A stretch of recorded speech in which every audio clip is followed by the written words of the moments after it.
the microphone, so let me turn it over to you.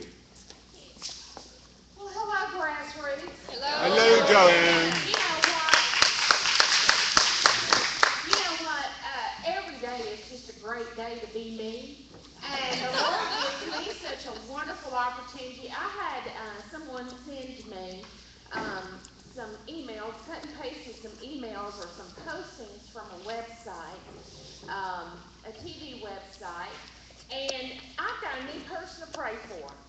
This person identifies themselves in all caps, Joanne Fleming Hater. So I don't know who that is, but I'm telling you what, Doug, I am just storming the gates of heaven for that person because they need to get a life.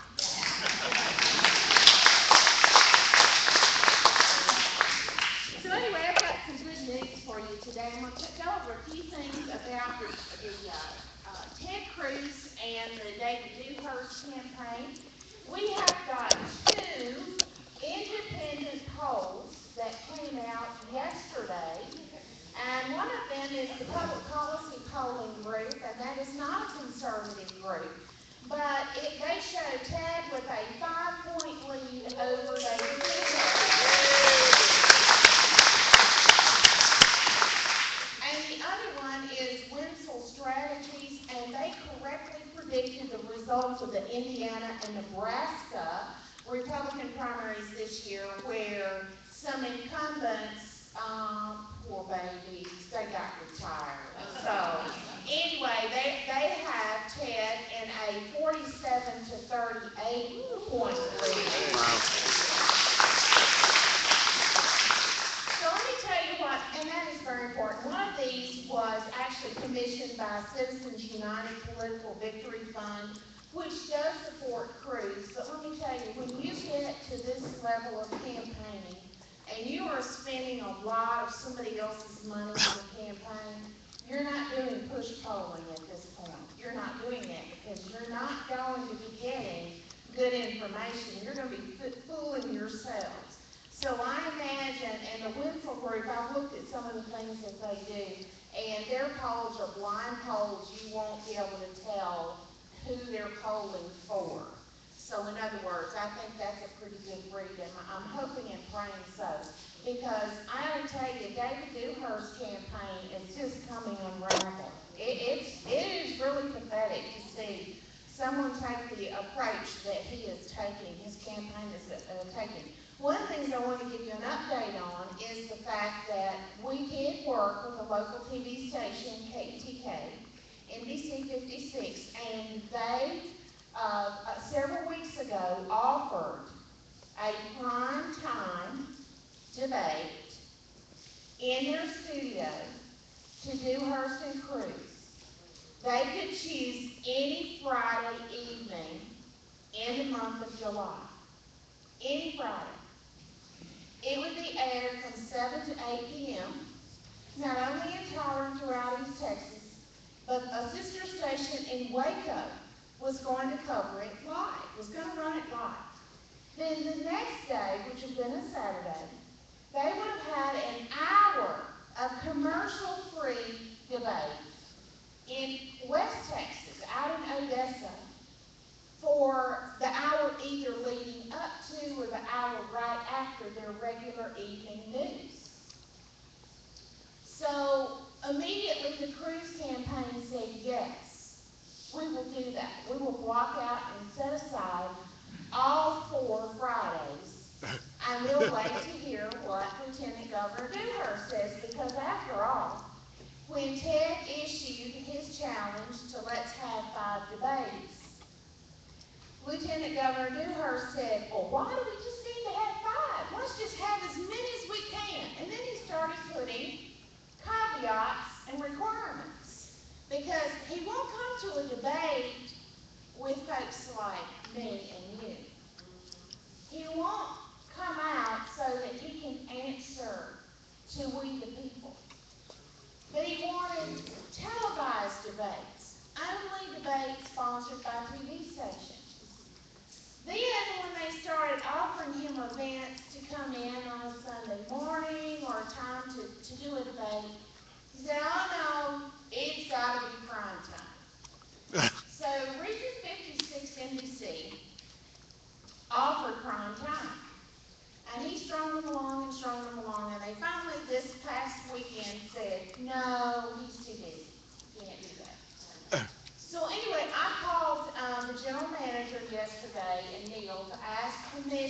to put out a statement on behalf of grassroots about what we think about a politician who won't make himself available to answer questions, hard questions. And so I said, because I don't want to do anything that's going to offend Mr. Tillery and Neil. They've been very kind to us. They've done partner with us on projects before. And they said, oh, no, go ahead. Because it's his fault. I mean, we did everything they asked us to do. So we're going to be circulating that around the state. The fact that David Dewhurst one more time broke his word and he doesn't want to debate. The other interesting thing that the Dewhurst campaign did this week, or perhaps somebody in Lieutenant Governor Dewhurst's state office, his website, his official Lieutenant Governor website has been scrubbed to take down statements that he made supporting work visas to illegal immigrants and amnesty and all those things that he accused Ted Cruz of. Well, the fortunate thing is there's some really smart people all across this state that don't get paid a thing to make copies of elected officials' websites. So guess what? We've got it. The official state seal and all of it. So nice try, Dewhurst team. Anyway, so then that's the story that's going on across the country. So what is this if we're going to boil all that down to a candidate who not only will not tell you the truth, he starts off whitewashing what he's done, then he tries to cover it up. All the while he's pointing his fingers at his opponent. So I'm going to ask you all to ponder this question. What does that really mean? It's an issue of truth. We all say that we want elected officials who will do what? Tell us the truth. Whether it's good or it's really, really bad, we're mature adults. We want to know it. Okay? So then let me ask you this. How much of the truth are you willing to settle for? Are you willing to settle for a man or a woman who will tell you the truth 80% of the time? 70% of the time? What about 20% of the time? You need to think about that. Because folks, we're not talking anymore about personality contests, about somebody who looks the best and sounds the best. I'm going to tell you in my career, in my private sector career, I've worked with a lot of people. I've worked with some very attractive men that had very expensive suits and had really, all kinds of degrees. And you couldn't trust them any further than you could throw them. And I have worked with some guys who worked hard out in the hot sun, doing oil field work, and they didn't smell too good at the end of the day. But I mean, they were the kind of people that would do everything they could to just simply do the right thing and tell the truth. So I got to tell you, if I got to choose between a slick guy that can put a few words together or a guy that's going to tell me the truth, I got to be on the side of truth, folks. And so when I personally step out and I support somebody and I know it's going to bring the wrath of you know what down on me, you need to understand I've already made that calculation. I already understand what's coming. Now, thank you to those of you who sent me emails this week and have called me and texted me and said, I'm so shocked, I'm so offended, I can't believe people are saying this stuff. I appreciate that more than you can know. But I've already made that calculation, and I've already accepted that's part of the job, because I get the big bucks to do it, you know? Yep. And I do it because I love you guys, I love this country, and I love it with all of my heart. That doesn't mean that I'm perfect, no, I'm not. but it believes that I really believe in the cause that we're involved in, and we're just gonna keep on doing it. So if they wanna make up the nasty websites and all that kind of stuff, been there, done that. Glad y'all, care so much, but I'm just gonna pray for it. Now, the last thing I'm gonna tell you is that last night on the news, the chief of police of Truth was on TV. I've met him a couple of times. But if any of you people live in Truth, you might want to visit with your city officials about this.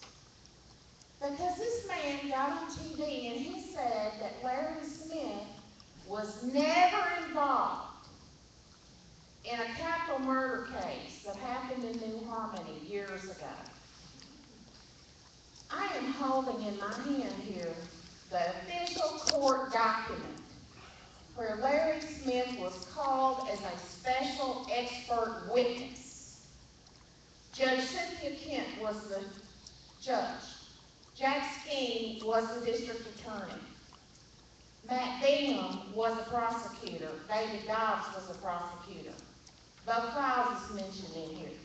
I have to tell you that I am heart sick over the fact, we've already talked about this. This has been, and we're going to post this on our website. We've already talked about this. This has been talked about over and over. I want to ask you, why in the world would people over the age of 5 continue to dig a hole when it's so easily disproven? I don't get that. I do know that the good book says that there comes a point in time when people know to do right and they just keep doing the wrong thing, that the good Lord will just give you what you're asking for, and He'll get your mind over to confusion to the point where you can't tell the difference between right and wrong.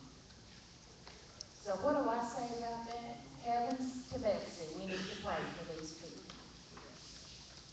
Okay. Yeah. The good news is that you've got a treat coming your way. I'm going to introduce Dardine, and Dardine is a Susan. Okay. Well, they are going to give you an